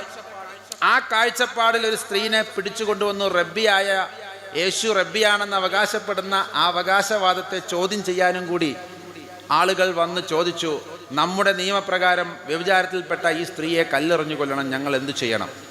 നിങ്ങൾ നിങ്ങളുടെ നിയമം നടപ്പിലാക്കിക്കൊള്ളൂ എന്ന് പറഞ്ഞു കഴിഞ്ഞാൽ ലോകാവസാനം വരെ ഒരു സ്ത്രീനെ കല്ലെറിഞ്ഞ് കൊന്നവൻ എന്ന ചീത്തപ്പേര് അവൻ്റെ തലയിൽ വീഴും. അതാണ് അവരുടെ ഉദ്ദേശം. ഇനി കല്ലെറിയണ്ട എന്ന് പറഞ്ഞാലോ അവനും വ്യഭിചാരത്തിന് കൂട്ടുനിന്നു.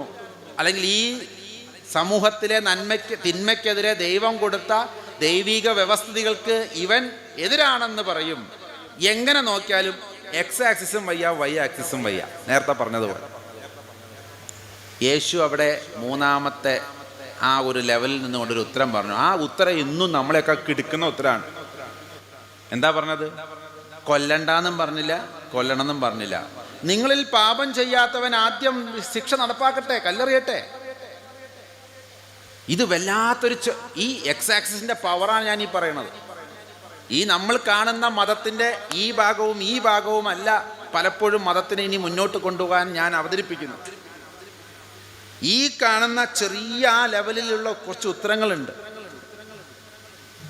യേശു പറഞ്ഞു കല്ലെറിയുക, പക്ഷെ പാപമില്ലാത്തവൻ, ഈ ഒരു പാപം മനസ്സാ വാചാ കർമ്മണ, മനസ്സുകൊണ്ട് പോലും ഒരു സ്ത്രീയെ നോക്കുന്നത് വ്യഭിചാരമാണെന്ന് എൻ്റെ അഭിപ്രായം.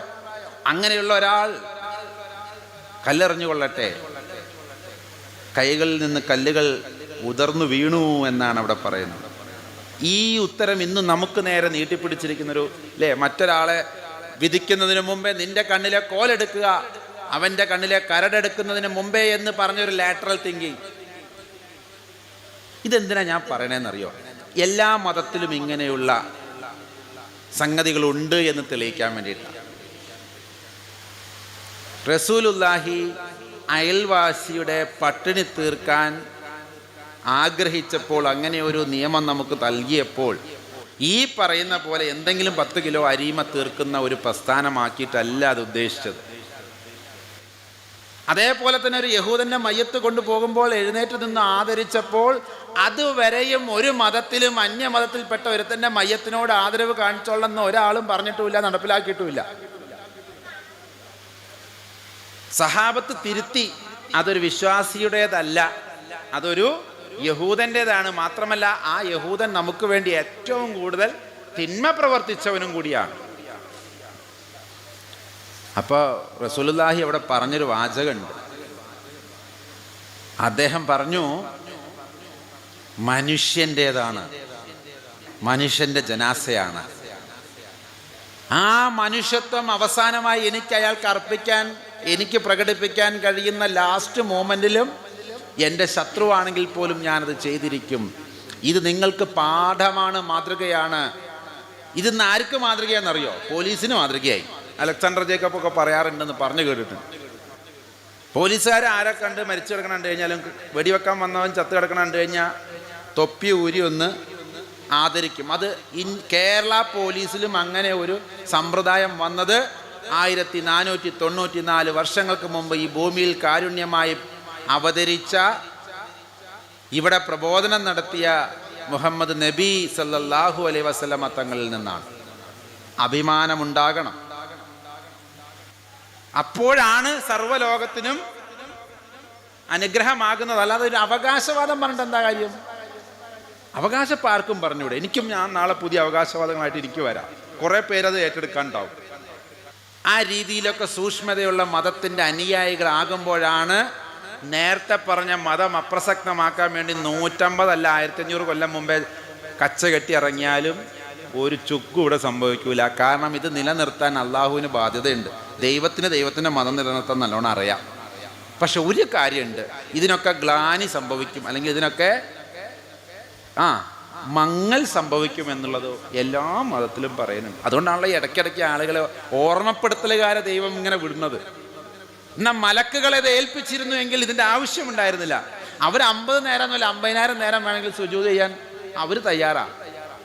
കാരണം അവർ ഉണ്ടാക്കപ്പെട്ടിരിക്കുന്ന ദൈവം പോലുള്ള അവരുടെ പ്രകാശത്തിൽ നിന്നാണ്. ദൈവം എന്താണെന്ന് ആത്യന്തികമായൊക്കെ ഖുറാനും ബൈബിളും ഒക്കെ പറയണത് എന്താ? ദൈവം പ്രകാശമാകുന്നു. ബൈബിൾ അല്ലാഹു നൂറ് സമാവാതി വൽ അർള് എന്ന് ഖുറാൻ. ഇതിന്റെ അർത്ഥം നിങ്ങൾക്ക് അറിയാം. വാനലോക ഭൂമി ലോകങ്ങളുടെ ഒക്കെ പരമമായ പ്രകാശമാകുന്നു അല്ലാഹു. ഇവിടെ പരം ജ്യോതി എന്നൊക്കെയാണ് ഹിന്ദു മതക്കാര് ജ്യോതി, പരംപൊരുൾ, പരം ജ്യോതി എന്നൊക്കെയാണ്. അതിൻ്റെയൊക്കെ ഒരു അംശം എടുത്തിട്ടാണ് സത്യത്തിൽ മലക്കുകൾ ഉണ്ടാക്കിയിരിക്കുന്നത്. പക്ഷേ ദീൻ നിലനിർത്തേണ്ടുന്ന ചുമതല അവർക്ക് ഏൽപ്പിക്കപ്പെട്ടിട്ടില്ല. അതുകൊണ്ടാണ് ആ സൃഷ്ടിപ്പിൻ്റെ സമയത്ത് അള്ളാഹുവും ലൂസിഫറും അല്ലെങ്കിൽ ഈ പറയുന്ന മാലാഖിയുമായി നടത്തിയൊരു സംഭാഷണം ഖുറാനിൻ്റെ അല്ലെങ്കിൽ ഇസ്ലാമിക ലോകത്തൊക്കെ നമ്മൾ കേട്ട കഥയിൽ എന്താണ്? അദ്ദേഹം പറഞ്ഞു, ഞാൻ മണ്ണിൽ നിന്ന് ചെളിയിൽ നിന്ന് മനുഷ്യനെ സൃഷ്ടിക്കാൻ പോവുകയാണ്. സത്യത്തിൽ ആ മാലാഖയുടെ ആത്മാർത്ഥതയാണ് എനിക്ക് അവിടെ കാണാൻ കഴിയുന്നത്. അദ്ദേഹം ചോദിച്ചു, എന്തിനാണ് അങ്ങനത്തെ ഒരു ഈ പച്ച ചെളിയിൽ നിന്ന് വൃത്തികെട്ട ജന്തുവിനെ ഉണ്ടാക്കുന്നത്? ഈ വൃത്തികെട്ട ജന്തുവിനെ എന്തിനുണ്ടാക്കണം? ഞങ്ങൾ പോരാഞ്ഞിട്ടോ? ആരാധിക്കാൻ ഞങ്ങളോളം ഇവന് കഴിയുമോ? ഇവനൊക്കെ എപ്പോൾ 50 ആക്കാണെന്ന് പറഞ്ഞ് നടക്കണ കൂട്ടത്തിലാണ് അല്ലേ? ആ കൂട്ടത്തിൽപ്പെട്ടവനെയാ നിങ്ങൾ ഏൽപ്പിക്കുന്ന നിങ്ങളുടെ ആരാധന? നിങ്ങളുടെ ദീൻ നിലനിർത്താൻ ഇവരെയാണോ പറഞ്ഞു വിടുന്നത്? എന്താ നിങ്ങളുടെ ഉദ്ദേശം? അങ്ങനെയാണല്ലോ ചോദിക്കുക. നമ്മളോട് തന്നെ ചില കുട്ടികൾ ചോദിക്കാം, എന്താ നിങ്ങളുടെ ഉദ്ദേശം? അപ്പൊ ഈ ഉദ്ദേശശുദ്ധിയെ ചോദ്യം ചെയ്തു എന്ന അതപകേടാണ് സത്യത്തിൽ അനുസരണക്കേടാണ്. ആദ്യത്തെ ദൈവത്തിനെ അനുസരിച്ചില്ല. എന്നിട്ട് തീ കൊണ്ടുണ്ടാക്കിയവനോട് പറയാ, മണ്ണ് കൊണ്ടുണ്ടാക്കിയ ഈ നശിച്ച വൃത്തികെട്ട ജീവിനെ നമസ്കരിക്കാൻ, ദൈവത്തെ മാത്രം അനുസരിക്കണമെന്ന ആദ്യത്തെ മതത്തിൻ്റെ അടിസ്ഥാനമാണ് ലാ ഇലാഹ ഇല്ലല്ലാഹ്. അള്ളാഹുവിനെ അല്ലാതെ അല്ലെങ്കിൽ ആരാധിക്കപ്പെടേണ്ടവനാരോ അവനെ അല്ലാതെ ശരീരം കൊണ്ടും മനസ്സുകൊണ്ടും ആത്മാവ് കൊണ്ടും പൂർണ്ണ ഹൃദയത്തോടും പൂർണ്ണ മനസ്സോടും പൂർണ്ണ ആത്മാവോടു കൂടിയും ദൈവത്തിനെ സ്നേഹിക്കുകയല്ലാതെ ദൈവത്തിനോട് ആരാധിക്കുകയല്ലാതെ മറ്റൊന്നും അതിൻ്റെ ഇടയ്ക്ക് വരരുത് എന്ന് പറയുന്ന ലാ ഇലാഹ ഇല്ലല്ലാഹ് എന്നതിനെതിരായ ഒരർത്ഥത്തിൽ അത് മനുഷ്യനെ സുജൂദ് ചെയ്യാന്നൊക്കെ. സുജൂദ് പറഞ്ഞാൽ നമ്മൾ നമസ്കാരം പറയുമ്പോൾ എപ്പോഴാണ് നമിക്കാൻ തോന്നുന്നതുകൊണ്ടാ. അതിനുള്ള ക്വാളിറ്റി ഒന്നും ചെകുത്താൻ നമ്മളിൽ കണ്ടില്ല.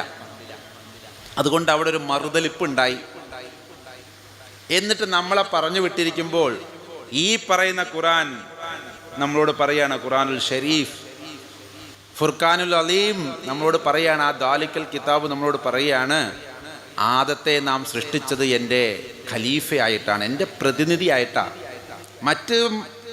മറ്റ് മതങ്ങൾ, എല്ലാ മതങ്ങളിലും ഇത് തുല്യമായിട്ടാണ് പറഞ്ഞു വെച്ചിരിക്കുന്നത്. ആദ്യം മനുഷ്യനെ സൃഷ്ടിച്ച സമയത്ത് അതിനു വേണ്ടുന്ന വസ്തുക്കളെ ഈ ഭൂമിയിൽ നിന്ന് കുഴച്ചുണ്ടാക്കുമ്പോഴും പകുത്ത് കൊടുത്തത് സ്വന്തം പ്രാണനെയാ, റൂഹിനെയാ. അള്ളാഹു ആ റൂഹിനെ മനുഷ്യരിലേക്ക് ഊതി എന്ന് ഖുറാനും, ദൈവം അവൻ്റെ മൂക്കിലേക്ക് അവൻ്റെ ജീവശ്വാസം ഊതി എന്ന് ബൈബിളും യഹൂദരുമൊക്കെ വിശ്വസിക്കുന്നു. ആർക്ക് കിട്ടിയിട്ടില്ല? ഇവിടുത്തെ മാലാക വൃന്ദങ്ങൾക്കും ജിന്ന് വൃന്ദങ്ങൾക്കും യക്ഷ കിന്നര കിംപുരുഷ യന്ത്രവാദികൾക്കൊന്നും കിട്ടിയിട്ടില്ല ആ ഭാഗ്യം. അത് കിട്ടിയിരിക്കുന്നത് നമുക്കാണ്. അതുകൊണ്ട് ദൈവത്തിനെ ഈ ഭൂമിയിൽ റെപ്രസെൻ്റ് ചെയ്യേണ്ടുന്ന, ആ ഖിലാഫത്ത് നിലനിർത്തേണ്ടുന്ന ഉത്തരവാദിത്വം നമുക്കാണെന്നുള്ള ഓർമ്മപ്പെടുത്തലുകളാണ് ഇത്തരം വേദികൾ. അത്തരം വേദികളാകട്ടെ, അവിടെയാണ് കാരുണ്യവും കാരുണ്യ പ്രവർത്തനത്തിൻ്റെ പ്രസക്തിയും നമ്മൾ കാണേണ്ടത്. ഈ ഒരു അർത്ഥത്തിലല്ല മതം കൊണ്ടുപോകുന്നതെങ്കിൽ മതം വെറും ഒരു ആചാരമായിട്ട് മാറും. വിമർശകരുടെ കയ്യിൽ നമ്മൾ കൊടുക്കുന്ന വടികളായിട്ട് നമ്മുടെ ഏത് പ്രവർത്തനത്തിനെയും അത് കാണപ്പെടും. കാരണം എന്താ? എല്ലാ മതങ്ങളും അപ്രസക്തമാക്കണമെന്ന് തീരുമാനിച്ചവർക്ക് സന്തോഷ വാർത്തയാണെന്ന് ലോകത്തിൽ നിന്ന് വന്നുകൊണ്ടിരിക്കുന്നത്. കാരണം ഒരർത്ഥത്തിൽ ക്രിസ്തു മതത്തിൻ്റെ ആ ഒരു സൗകുമാര്യത ഒരു വിധമൊക്കെ കെടുത്താൻ സത്യം അവർ ആദ്യം ഉദ്ദേശിച്ചത് ഇസ്ലാമിനെ ആണെങ്കിലും നറുക്ക് വീണ് എന്തോ ഭാഗ്യം ബെമ്പറടിച്ചത് ക്രിസ്തുമതമാണ്. ആഗോള തലത്തിൽ നോക്കിക്കഴിഞ്ഞു കഴിഞ്ഞാൽ യേശു ഉദ്ദേശിച്ചൊരു സംവിധാനമുണ്ട്, ഒരു മിസ്റ്റിക്കൽ ട്രഡീഷൻ. അതിൽ സെയിൻറ്റ് ഫ്രാൻസിസും ആവിലയിലെ അമ്മ തെരേസയും ജോൺ ഓഫ് ദി ക്രോസും ഇങ്ങനെയുള്ള കുറേ കർമ്മലീത്ത വിശുദ്ധന്മാരും ഫ്രാൻസിസ്കൻ വിശുദ്ധന്മാരും ഒക്കെയുള്ള ആളുകൾ അതിനെ ഒരുപാട് പരിപോഷിപ്പിച്ചു. അന്ന് കാലത്തുണ്ടായ ഒരു ഗുരുശിഷ്യ പാരസ്പര്യത്തിലൂന്നിയ അത്തരം സംവിധാനങ്ങളൊന്നും കുറേ കാലമായിട്ട് ഇന്നിപ്പൊക്കെ നമ്മുടെ കത്തോലിക്ക സഭയിലൊന്നും കാണാനേ ഇല്ല. വിശുദ്ധന്മാരുണ്ടാകുന്നുണ്ട്, അതിന് കൃത്യമായി ഇവിടുന്ന് ഫണ്ടും ചെല്ലുന്നുണ്ട്. അച്ഛനെ എഴുതി പറയുന്നതിൽ വിഷമം തോന്നരുത്, ഇതിൻ്റെയൊക്കെ പിന്നിലെ കുറേയൊക്കെ രഹസ്യം അറിയുന്നതുകൊണ്ട് പറയാണ്. ഇന്നൊരു വിശുദ്ധനാക്കണമെങ്കിൽ ഒരുപാട് പിരിവ് നടക്കുന്നുണ്ട് ഇവിടെ. അല്ലെങ്കിൽ ഇവിടെ ആക്കപ്പെട്ടവരെ സംബന്ധിച്ചിടത്തോളം അവരുടെ കൂടെ ഒരു നേരത്തെ പറഞ്ഞൊരു ത്വരീക്കത്ത് സംവിധാനം അല്ലെങ്കിൽ ഗുരുശിഷ്യ പാരസ്പര്യം ഫ്രാൻസിസിൻ്റെ കാര്യത്തിൽ നമുക്ക് കാണുമായിരുന്നു. ഒന്നാം സഭ ഉപേക്ഷിച്ചപ്പോഴും കൂടെ ആളുണ്ടായിരുന്നു, രണ്ടാം സഭ ഉപേക്ഷിച്ചപ്പോഴും മൂന്നാം സഭ ഉപേക്ഷിച്ച് ഓരോ പ്രാവശ്യം കഠിനവ്രതം കൂട്ടിയപ്പോഴും ആള് കൂടെ ഉണ്ടായിരുന്നു. അന്നത്തെ മാർപ്പാപ്പ ഒറ്റയടിക്ക് ഫ്രാൻസിസിനെ തള്ളിക്കളിയാണ് ചെയ്തത്. ആദ്യത്തെ സന്ദർശനത്തിൽ നീ പറയണമൊന്നും നടപ്പിലാവില്ലടാ, നീ വേറെ വല്ല പണിക്കും പൊക്കോ, അല്ലെങ്കിൽ ഉള്ള വല്ല സഭയിലും ചേർന്ന് മിണ്ടാണ്ടിരുന്ന് പ്രാർത്ഥിച്ച് വിശുദ്ധനാകാൻ നോക്ക്. ഈ കയറും കെട്ടി ഈ പറയുന്ന നീല കുപ്പായോട്ട് അല്ലെങ്കിൽ ബ്രൗൺ കുപ്പായോട്ടൊക്കെ നടന്നിട്ടൊന്നും കാര്യമില്ല, പുതിയ സംവിധാനമൊന്നും ഞാനിപ്പോൾ അനുവദിച്ചു കൊടുക്കണില്ല എന്ന് പറഞ്ഞ് പുറത്താക്കപ്പെട്ട ഒരു വിശുദ്ധനാണ്. ഒരു അച്ഛൻ പോലും ആയിരുന്നില്ല വിശുദ്ധ ഫ്രാൻസിസ്, ഒരു ബ്രദറായിരുന്നു. പക്ഷേ അത്തരം സംവിധാനങ്ങളും അത്തരം ആളുകളും ഇന്ന് ആ വൊക്കേഷൻ നഷ്ടപ്പെടുത്താൻ ഇവിടുത്തെ ശത്രുക്കൾക്ക് കഴിഞ്ഞു എന്നുള്ളതാണ് ഇതിൻ്റെ ഒരു മനോഹാരിത. ഏത് മറുവശത്തു നിന്ന് നോക്കുമ്പോൾ ഇവിടെയും ക്രിസ്തു മതത്തിൻ്റെ ചുവട് പിടിച്ചുകൊണ്ട് നമ്മുടെ ഇടയിലും അല്ലെങ്കിൽ ഇസ്ലാമിൻ്റെ ഉള്ളിലും നമ്മുടെ മദ്രസ വിദ്യാഭ്യാസങ്ങളും ഗുരുശിഷ്യ പാരസ്പര്യത്തിൽ ഊന്നിയ ദർസുകളും നിൽക്കപ്പെട്ടിരിക്കുകയാണ് ഇന്നത്തെ അർത്ഥത്തിൽ. ആ നൈർമല്യമൊന്നും എന്നില്ല. നമ്മുടെ പല സ്ഥാപനങ്ങളിൽ നിന്നും ഇറങ്ങി വരുന്ന കുട്ടികൾക്കില്ല. കിതാബുകൾ മനഃപ്പാടമാണ്, ഹാഫിളുകൾ ഉണ്ടാക്കപ്പെടുന്നു. പക്ഷേ അതിലെ ഒരു ലതുന്യായ ഇൽമ് എന്ന് പറയുന്ന ഒരു മാരിഫത്തിൻ്റെയൊക്കെ തലത്തിൽ നിൽക്കുന്നവരുടെ എണ്ണം കുറഞ്ഞു വരുമ്പോൾ എനിക്ക് വിഷമമുണ്ട്.